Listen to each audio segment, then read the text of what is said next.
também Shabbat da Ramon. Vai Tranan, ele vai. É a prece de Moshe. A prece em que Moshe ele suplica, pelo menos dessa vez, para que ele consiga entrar na terra. Então vamos falar um pouco sobre a questão da prece, e depois retornar com um tema, o tema de gratidão, que também está dentro dessa paraxá. É muito comum nós começarmos a fazer as preces e, em suma, ela ser para pedir, sempre é para pedir. Preciso pedir para algo, mesmo se eu fiz coisas erradas, eu posso pedir, ou muitas vezes o próprio Eterno vai começar a me perdoar, pode me perdoar. Mas a prece da Amidah, que nós chamamos de as orações fundamentais, Kriyat Shema e Amidah, ela vem começar a interiorizar dentro da pessoa uma reflexão sobre o que é, como pedir e como reconhecer esses pedidos. A Amidah é dividida basicamente em 3 partes, mas ela tendo 19 preces, também chamado de Shemona Ezra. E como que o homem deve se aproximar do Eterno para pedir algo, ou para começar a rogar por ele. A Amidah começa falando dos valores que nós temos perante o Eterno. Na verdade, os valores que nós atribuímos ao Eterno. O louvamos, agradecemos por tudo. E depois é que começa os pedidos de sabedoria, de cura, de redenção. Só que toda vez no final dessas preces vai estar lá: bendito seja o teu Eterno, que está dando sabedoria, bendito seja o teu Eterno, Criador dos luzeiros. Nós começamos a afirmar que o Eterno, ele é dotador de tudo. Então começamos a entender que quando chegamos arrogantemente para o Eterno, de uma forma soberba, e pedimos algo para ele, nós não começamos a pensar que tudo pertence a ele. E quando nós fazemos algo de errado e começamos a pedir sempre para ele, pedir e pedir, o julgamento que fala assim: eu usarei a justiça para o pecador, ele será usado a justiça a partir do momento que aquela pessoa começa a sua oração arrogantemente, mas no final dessa mesma prece, ele começa a entender o que a própria Amidah quer dizer, ele começa a entender o que a prece quer dizer. Ele começa a compreender a gratidão e ver que tudo o que existe e tudo que ele precisa já tem. É por isso que é chamado de avodá, um trabalho. Aí o Eterno usa de misericórdia e piedade para julgar aquela pessoa. Por quê? Porque aquela pessoa que começou a prece não é aquela mesma pessoa que terminou a prece. Aquela pessoa que começou a prece, ela começou de forma arrogante, ela começou de forma soberba, dizendo que ela tinha razão muitas vezes em fazer aquilo, porque foi o que apareceu na hora. Você me colocou na situação. Mas aquele que sai e começa a entender que tudo foi propósito divino e tudo é proporcionado por ele, ele realmente fez a avodá. E o Eterno começa a julgar ele com misericórdia. Mas jamais a prece termina quando você fecha o seu sidor. A prece só começa quando você fecha. Não adianta fazer a prece, rogar, rezar, balançar o quanto for, chorar e no final continuar a mesma coisa. A prece não é somente a leitura, somente o pensamento, mas é o ato. E falando de gratidão, vamos começar pensando sobre os 10 mandamentos. Abra na Paraxá, capítulo 5, do verso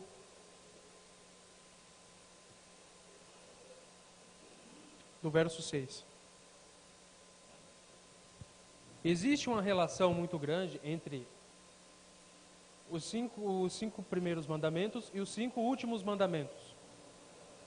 Essa relação é que nós vamos começar a perceber que a relação entre o homem e Deus e o homem é muito mais forte Porque os 5 primeiros ele fala da relação do homem e Deus, e os 5 últimos falam da relação do homem e homem, mas eles estão totalmente conectados. Existe a relação entre o primeiro e o sexto, o segundo e o sétimo, o terceiro e o oitavo, o quarto e o nono, e o quinto com o 10º. Quais relações? O primeiro, eu sou o eterno teu Deus, que te tirei da terra do Egito, da casa dos escravos. O quinto vai falar o sexto, ele vem falar o seguinte: não matarás. Qual é a relação eu sou o eterno teu Deus com não matarás?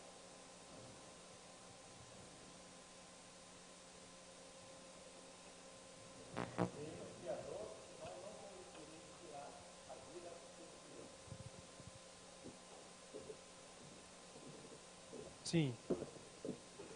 Dá para ir um pouco mais. Está se falando de fator de existência.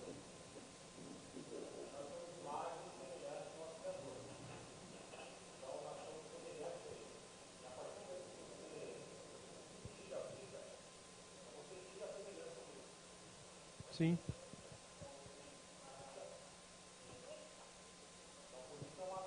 Peraí na ordem.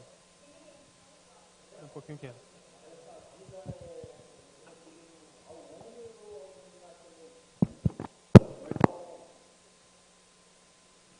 Essa vida, como quando fala lá, não matarás, se refere só ao homem ou aos animais? Também aos animais. Porque então a gente está todo tempo em pecado, porque a gente está comendo galinha, comendo boi. E aí? Como é que fica? Mas aí que tem um porém. O próprio Eterno autoriza o abate do animal e você comeu o animal. Logicamente não é um animal vivo. Você tem o abate certo, que é xertá, e você não pode, logicamente, comê-lo vivo. A própria Torá já autoriza isso. O porém é você matar o animal esportivamente. Matar por qualquer coisa, né? Isso. Alguém mais?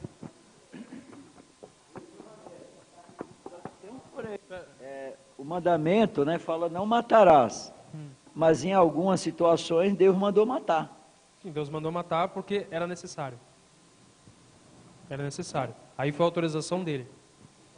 Mas no caso, é como o Abraham falou, está na questão de existência. Quando você fala que este é o eterno vosso Deus, você está dizendo que ele existe. Quando você mata alguém, você está dizendo este não existe. Você está deixando que algo pare de existir. Então, o primeiro e o sexto mandamento está relacionado à existência, tanto do homem quanto de Deus. Segundo mandamento: não terás outro Deus diante de mim. Não farás para ti imagem de escultura, figura alguma do que há em cima nos céus e embaixo na terra e nas águas debaixo da terra. Não te prostrarás diante deles, nem os servirás, pois eu sou o eterno teu Deus, Deus zeloso, visito a iniquidade nos pais e nos filhos, sobre a terceira e sobre a quarta gerações, aos que me aborrecem, e faço misericórdia até 2000 gerações dos que me amam, e os que guardam meus preceitos. Sétimo mandamento: não adulterarás. Qual é a relação do outro? Fala: não terás outro Deus diante de mim. Tá? Traição.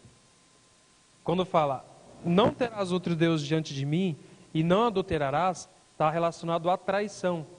Tanto traição do homem, tanto traição do Eterno. Você concorda que você começar a adorar outro Deus, você está traindo o Eterno? Terceiro mandamento: não jurarás em nome do Eterno teu Deus em vão, porque não livrarás o Eterno ao que jurar seu nome em vão. Oitavo mandamento: e não furtarás. Qual é a relação?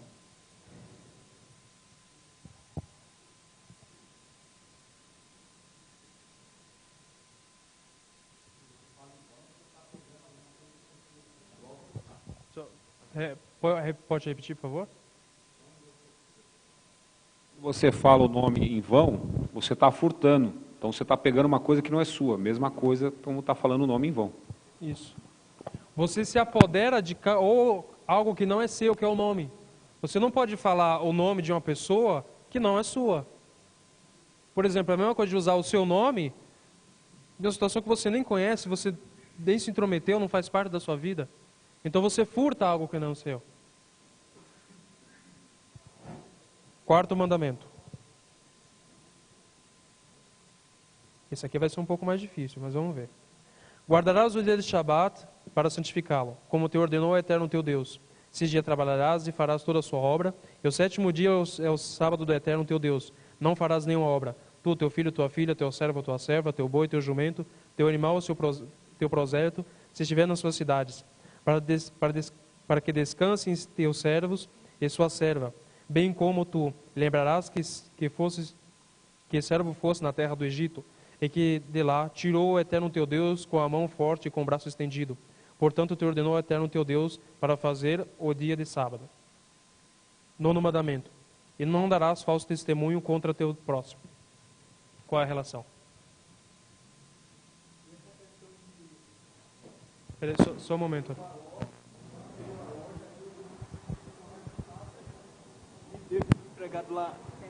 Eu tenho uma loja, daí eu não trabalho no sábado, mas deixo meus empregados trabalhar lá. Não. Eu acho errado isso aí. Sim, mas aí vai... Aí tem calahá para isso, tem regra para isso, a própria Torá fala disso. Mas vamos colocar dentro do tema. Né? Qual é a relação entre o 4º mandamento e o 9º mandamento? Fala para guardar o sábado.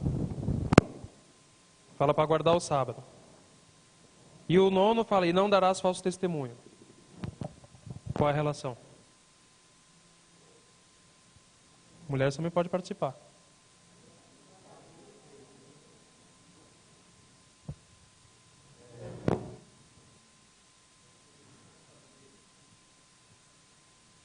Fazer bem feito, quando diz para guardar o Shabat e não dirá falso testemunho, né? Que muitas vezes a gente usa o nome de Shabat, eu guardo o Shabat, e no final das contas não está guardando coisíssima nenhuma. Quase isso.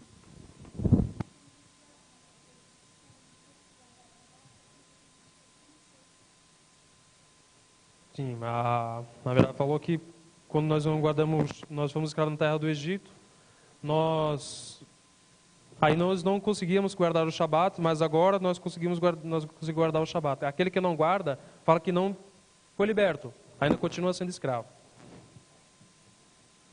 O que é o Shabat para o judeu?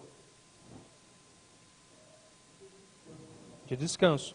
Só que ele não é também um testemunho ao próprio judeu? Ele testemunha que ele é judeu pela guarda do Shabat? Quando você não guarda o Shabat, você faz um falso testemunho a si mesmo. Você diz assim, como a Ravera falou, você não considera como livre. Então vamos pegar o 5º e o 10º mandamento.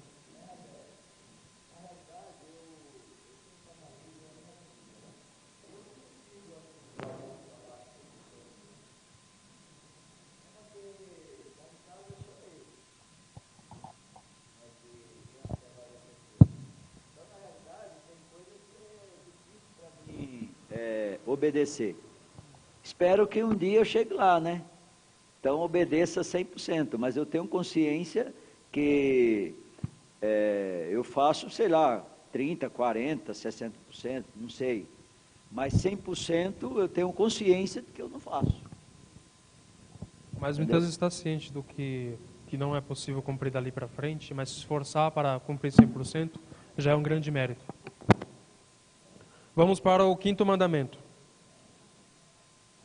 Honrarás o teu pai e tua mãe como te ordenou o teu Deus, o Eterno teu Deus, para que se prolongue os teus dias e para que seja bem para ti na terra que o Eterno teu Deus te dá.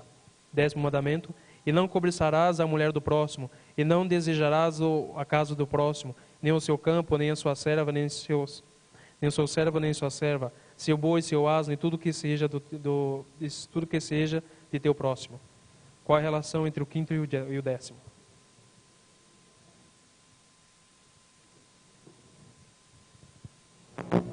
O 5º fala honrarás pai e mãe.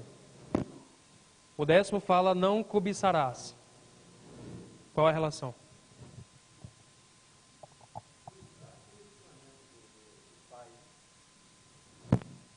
Qual é a relação com o 10º?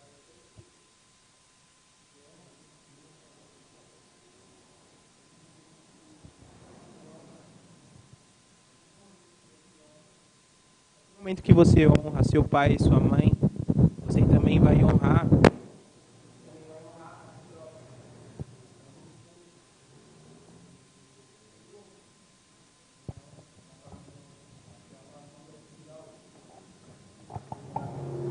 Então você diz que quando nós honramos pais e mães, nós começamos a praticar o fato de não cobiçar, porque nós guardamos os seus ensinamentos. Quase isso.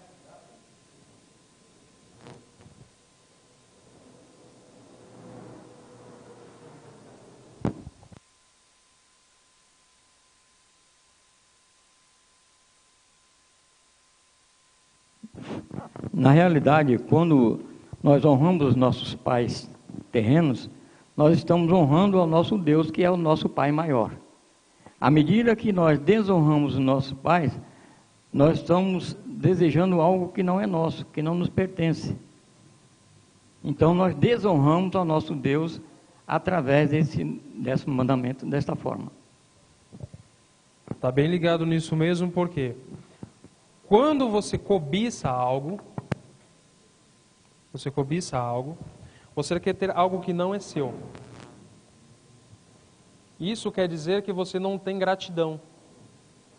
Quando você não honra seu pai e a sua mãe, você também não tem gratidão.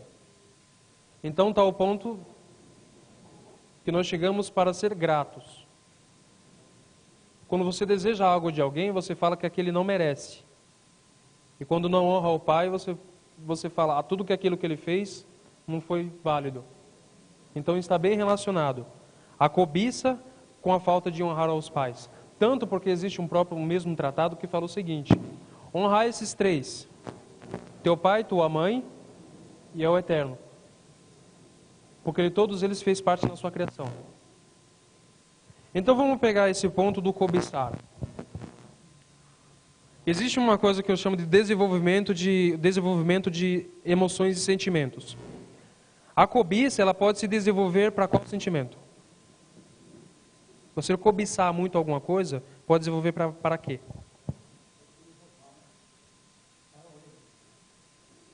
Qual é? Vamos supor, eu vejo um Ravel que tem uma corrente de ouro. Eu começo a cobiçar aquilo dali dele. O que eu começo a ter? Inveja. Se eu começar a desenvolver essa inveja, o que começa a acontecer? Começar a roubar. Não, um pouco antes. Porque daí o pessoal vai falar até matar também. Se eu desenvolver inveja, ela virá ódio. Se desenvolver ódio, se deixar um pouco aquele sentimento, ele vai desenvolver e ele vai causar um problema muito maior. Então o fato de cobiçar. O que eu devo fazer para não cobiçar? Mas existe um grande problema na sociedade de hoje. Noah?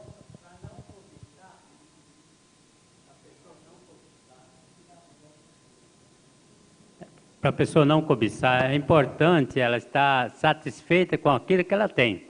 Aquilo que ela alcançou, né, que as suas posses alcançou e tal, aquilo que Deus lhe deu, né, pelos seus méritos, né.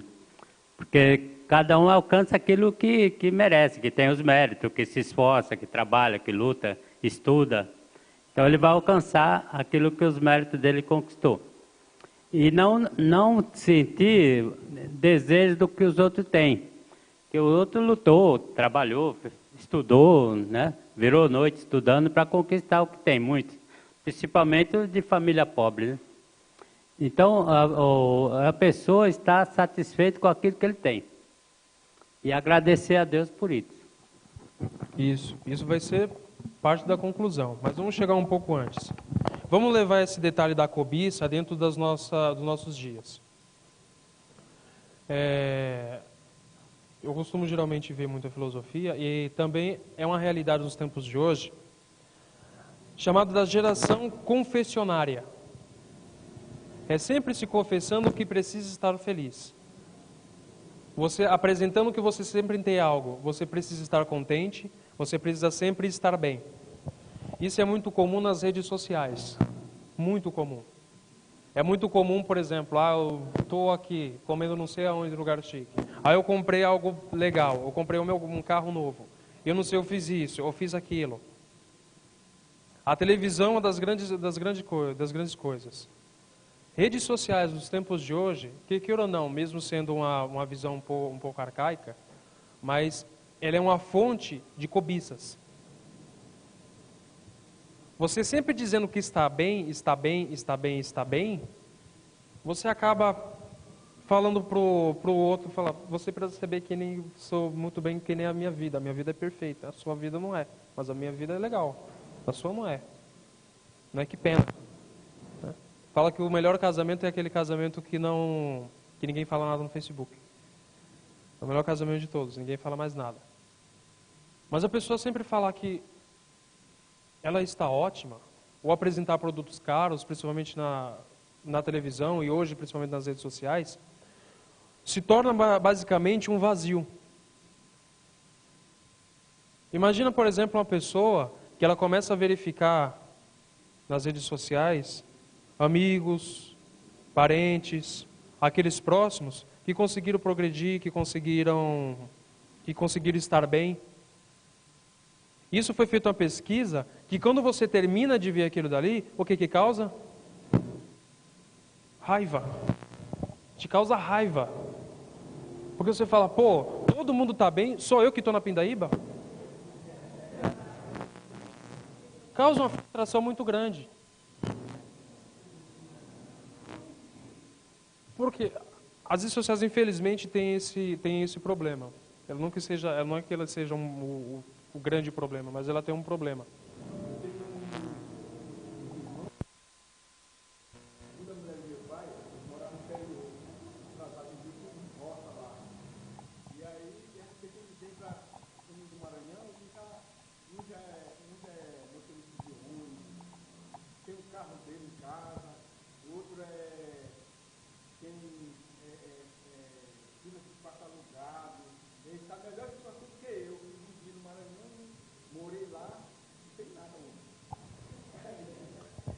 Mas cada um está na realidade que merece, ou que deveria estar.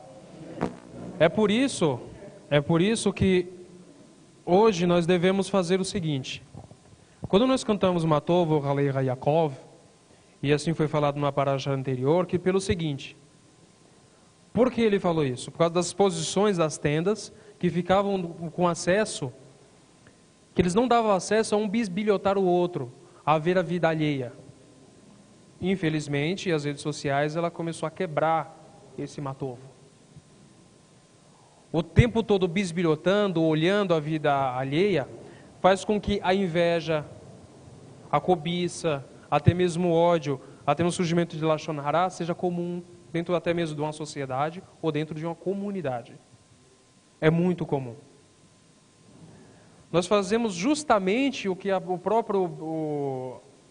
justamente ao contrário do que Bilam viu. É por isso que a cura para essa doença, que Rambam fala de doenças da alma, que seria a própria inveja, deve ser curado pelo seguinte ponto, ou pelo menos ele começar a ser raciocinado. Primeiro, a cobiça. Eu estou vendo algo do rapaz. Se ele tem, é porque ele merece. E se eu não tenho, é porque eu não mereci. E não é para eu ter aquilo. Se eu começar a cobiçar algo, é muito comum que eu comece a cobiçar algo que me dê prazer momentâneo. Aquilo que é material e supérfluo.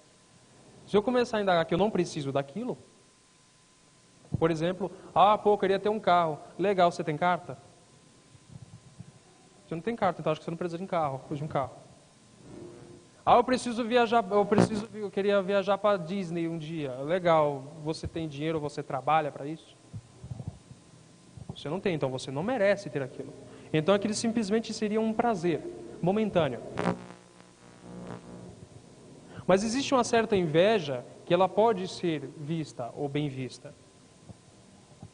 É aquela inveja que ela contempla o bom comportamento, que contempla a bondade, que contempla o conhecimento. É aquela inveja que, aquela pessoa sabe, eu posso começar a trabalhar para ser igual.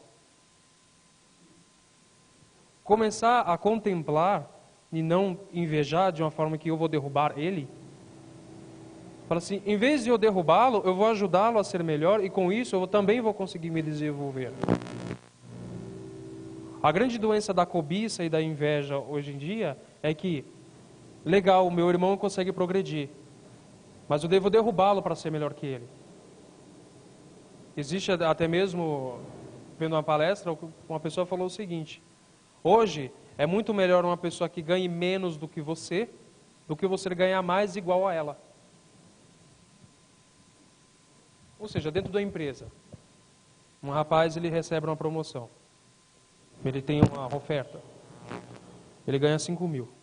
Aí ele fala assim, meu amigo, você vai ganhar 10 mil e o seu amigo também vai ganhar 10 mil, o seu colega de trabalho. Ele já não gosta muito do colega de trabalho. Ah, quanto ele vai ganhar? 10 mil também. Ah, não gostei não, queria que você fosse mais. Aí ele fala, você vai ganhar 6 mil, só que seu amigo vai continuar com 4. Você vai falar, legal, vou crescendo superior ao amigo. Isso é um problema. Um grande problema. Mas a cobiça está ligada totalmente à ingratidão. Se nós não formos gratos pelo que temos, pelo que conseguimos ser, aonde nós estamos, o que nós buscamos, e ter o reconhecimento, porque ser grato também é reconhecer, não faz, mas as coisas que nós temos, seremos muito mais elevados. Estamos numa sociedade em que muito se cobiça, mas você não é levado pela sociedade, você tem uma ética que pode ser cultivada a isso.